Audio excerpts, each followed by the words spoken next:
Bonsoir et bienvenue dans votre journal sur TV Vendée. Nous sommes le vendredi 3 mai, voici les titres. La députée vendéenne Béatrice Bellamy est venue présenter son rapport de la commission d'enquête sur les défaillances dans le milieu du sport à La Roche-sur-Yon. Un moment d'échange avec les fédérations sportives et des athlètes ayant subi des violences. Nous irons à Saint-Gilles-Croix-de-Vie où un colloque sur les trains de l'Atlantique s'est tenu. L'objectif est de comprendre leur état actuel et de réfléchir à leur avenir. Enfin, la communauté de communes Vendée-Sèvres-Authise a lancé le BAFA territorial. Pour inciter les jeunes à obtenir leur diplôme d'animateur, la Comcom leur finance la moitié de la formation et leur garantit un emploi. Mais avant toute chose, le Neurodon, c'est ce week-end. Il s'agit d'une opération de soutien à la recherche sur le cerveau et les maladies neurologiques. Depuis 24 ans, la FRC, la Fédération pour la recherche sur le cerveau, est à l'initiative de cette campagne. Ce samedi et ce dimanche, donc, 24 jardins des Pays de la Loire, dont 7 en Vendée, ouvriront leurs portes à cette occasion. Sur chaque ticket d'entrée, 2 € seront reversés pour la recherche. L'objectif est de trouver de nouveaux traitements pour les personnes atteintes par les différentes maladies qui touchent le cerveau. C'est une ambiance de solidarité. D'abord, le Neurodon, c'est une opération de solidarité avec tous ceux qui souffrent d'une maladie du cerveau. Et chacun sait bien qu'Alzheimer, Parkinson, sclérose en plaques et autres maladies à caractère neurologique sont des maladies de cette époque, des maladies du siècle. Et nous sommes tous concernés. Donc c'est une bonne occasion d'ouvrir notre parc et de marquer notre solidarité avec cette action entreprise qui, encore une fois, tente à financer des projets de recherche. Nous en avions parlé dans nos précédentes éditions. La députée vendéenne Béatrice Bellamy ainsi que sa collègue des Hauts-de-Seine Sabrina Sebaï ont publié une commission d'enquête fin janvier qui concerne les défaillances de fonctionnement dans le milieu du sport. Un long travail d'audition qui leur a permis de constater de nombreuses violences sexistes, sexuelles, racistes ou encore homophobes au sein de nombreux clubs. Lundi soir, les deux députés ont organisé une réunion publique à La Roche-sur-Yon. Elles étaient accompagnées d'athlètes qui ont subi des violences afin de sensibiliser les fédérations sportives à ce sujet et ainsi libérer la parole. Reportage d'Alix Lanos. Dans ce rapport, des mois d'enquête, d'audition de victimes, de présidents de fédérations sportives, d'écoute et d'échange pour aboutir à un constat sans appel. Le mouvement sportif fonctionne très bien. De temps en temps, il y a un prédateur. Ce prédateur, il commet des actes odieux auprès de jeunes filles ou de jeunes garçons, et même des fois des adultes qui rentrent sous une emprise entraîneur-entraîné. Pour libérer la parole, Sarah Abitbol, patineuse artistique, et Angélique Cauchy, ancienne joueuse de tennis, sont venues témoigner des viols subis par leur entraîneur. Moi, j'ai gardé le silence comme énormément d'enfants, surtout de cette génération-là. J'ai parlé 15 ans plus tard, à 27 ans. Il y avait cette société, cette micro-société qui représentait le club et le sport de façon plus générale, avec cette omerta et cette protection finalement des agresseurs. Ce voile que se mettaient les dirigeants sous le couvert de médailles qu'on pouvait rapporter.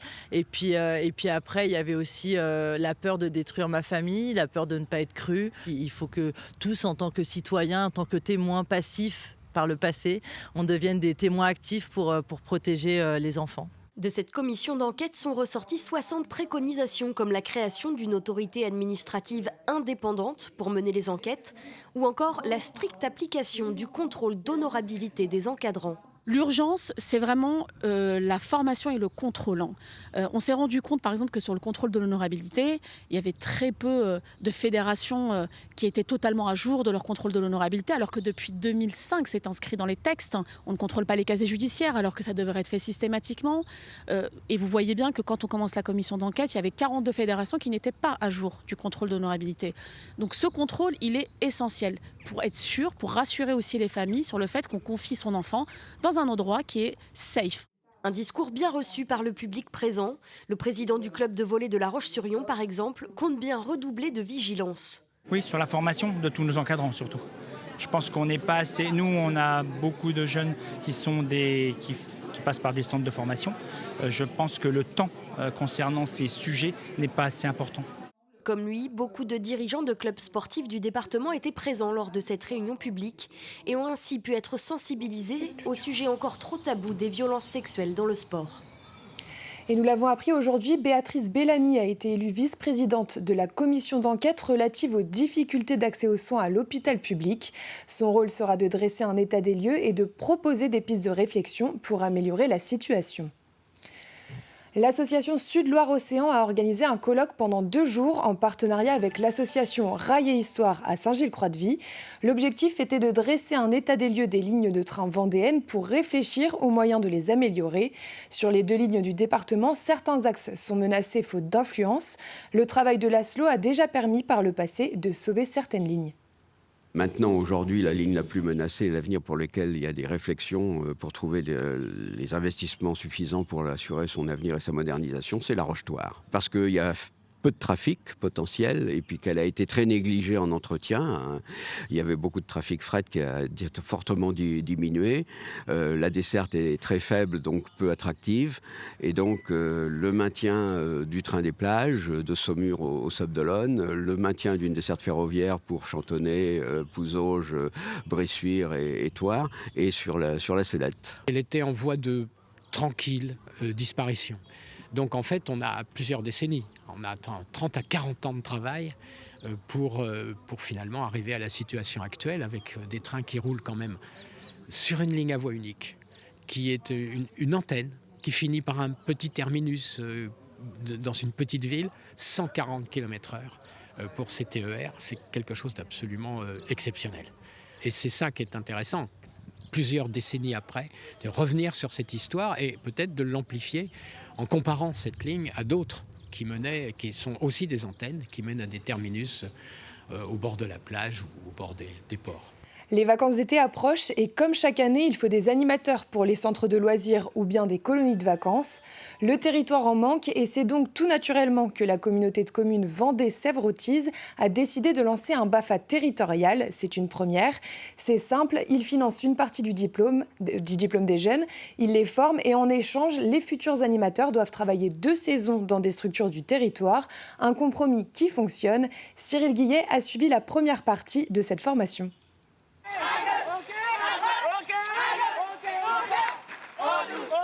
Le centre du Vigneaud accueille 28 stagiaires pour la première phase de formation au BAFA, le brevet d'aptitude aux formations d'animateurs. Une opération lancée par la communauté de communes. C'est la première fois qu'une collectivité prend l'initiative d'organiser un stage BAFA parce que ça correspondait à plusieurs besoins. D'abord, un besoin de former les jeunes de notre territoire, sur le territoire, pour le territoire, par le territoire. Ça correspondait à un besoin des familles parce qu'ils ont besoin d'un encadrement de qualité pour leurs jeunes.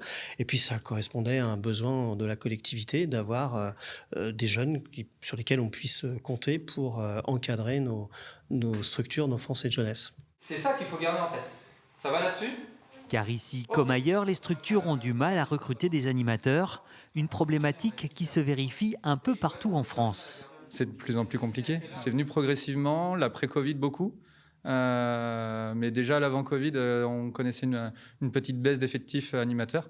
Et là, maintenant, c'est de plus en plus compliqué. On a plusieurs accueils de loisirs, plusieurs structures, plusieurs collectivités territoriales qui nous appellent pour nous dire là, on a un manque d'animateurs, on n'arrive pas à recruter. Et parmi les stagiaires âgés de 16 à 17 ans, 15 d'entre eux sont originaires du territoire.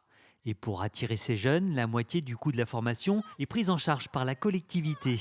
En contrepartie, les jeunes s'engagent à travailler au moins 2 saisons au sein de la maison intercommunale de loisirs.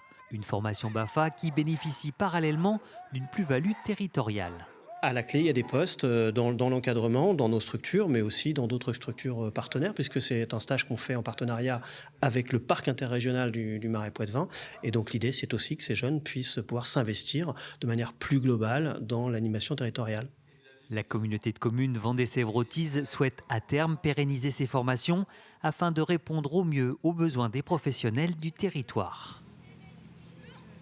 Un mot de basket à présent. Dans le cadre de la Ligue féminine, La Roche Vendée Basket a joué son 3e match des Play-Doh face à Landerneau ce jeudi soir.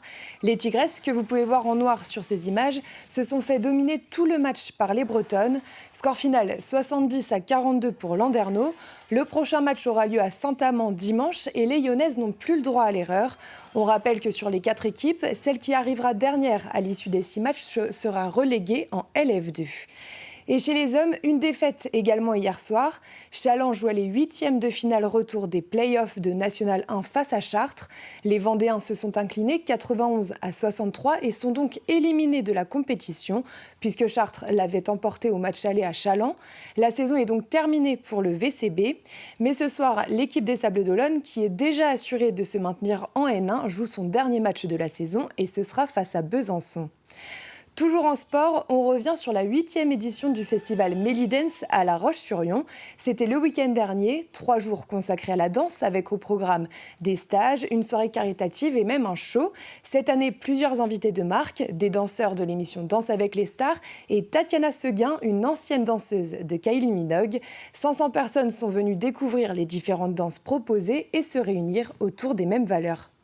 Alors ce festival-là représente beaucoup puisqu'il partage les valeurs auxquelles je crois, notamment le côté échange, respect, découverte, le partage humain, comme dit Sandra. Cette création, elle va partager un langage tout public et universel, connecté à l'histoire et à nos racines, mais pour parler de nous et de nous tous aujourd'hui. Vos racines, c'est-à-dire ? De nos racines afrodescendantes. Et les mettre en lien avec ce métissage que nous, on traverse dans nos vies et le partager à tous. Et du coup, fusionner à cet endroit-là pour créer le demain qu'on veut, quoi. Et on se quitte avec une chorégraphie rien que pour TV Vendée lors de ce Melidance. Je vous souhaite un excellent week-end et on se retrouve la semaine prochaine.